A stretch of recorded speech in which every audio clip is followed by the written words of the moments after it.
Hi everyone, I'm Shan. So for today's vlog, I am going to share to you the communicative strategies. And don't forget to like, share, subscribe to my YouTube channel for more upcoming videos.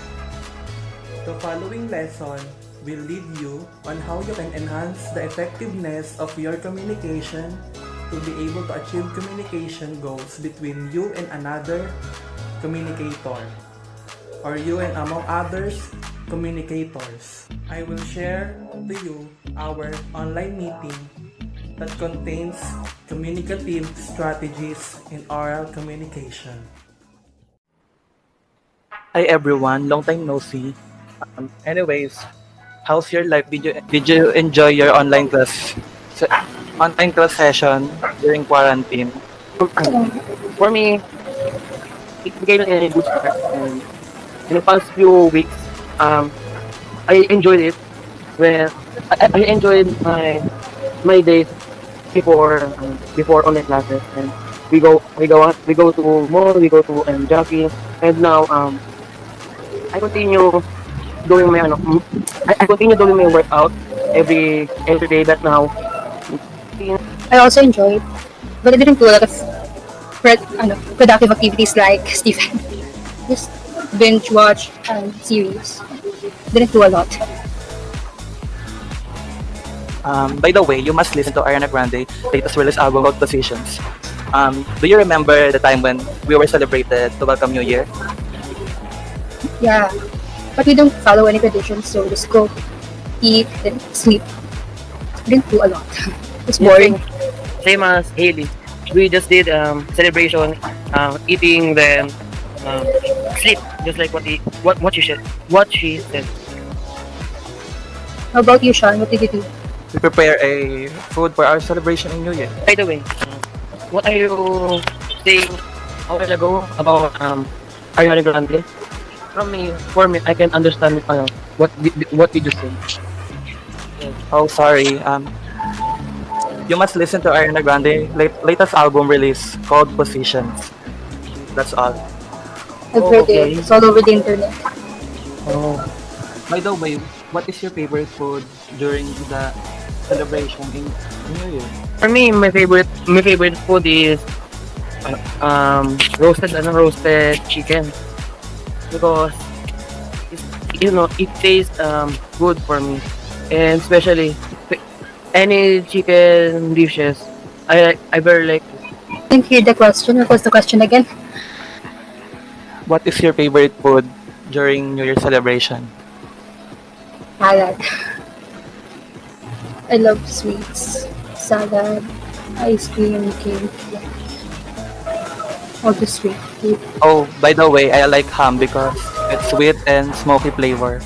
We should be proud to ourselves at this moment because we are safe and survived year 2020, diba? What can you say about that? 2020? Ah, It was not a good year, but yeah, I'm still thankful because we're safe and we're Sean, surviving, doing great. we can't hear you. We can't hear what you said. oh, sorry. We should be proud to ourselves at this moment because we are safe and survive year 2020. Yeah, same thoughts. We should still be thankful even if 2020 was not a great year. Stephen, what can you say about 2020? For me, 2020 is a challenge for me, because some trials has been through me. But how are you now, Stephen? Now I'm good. I'm in good condition now. My recovery is now good. Actually, there is one month recovery, and now is this day, or this day is that last day of my recovery.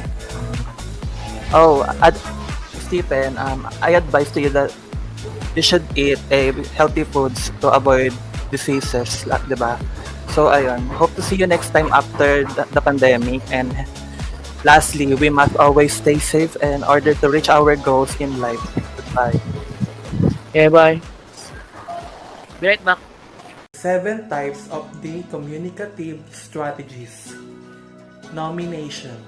Develop a subject of collaboration and development. Restriction. You may have limitation as a speaker. Turn taking. The mechanism by which people decide who takes the floor.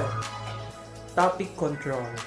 Addresses how procedural formality or informality in discussion influences the creation of topics. Topic shifting involves switching between topics. Switching topics. Prepare refers to how speakers discuss issues they may find in a conversation while communicating, listening, and understanding.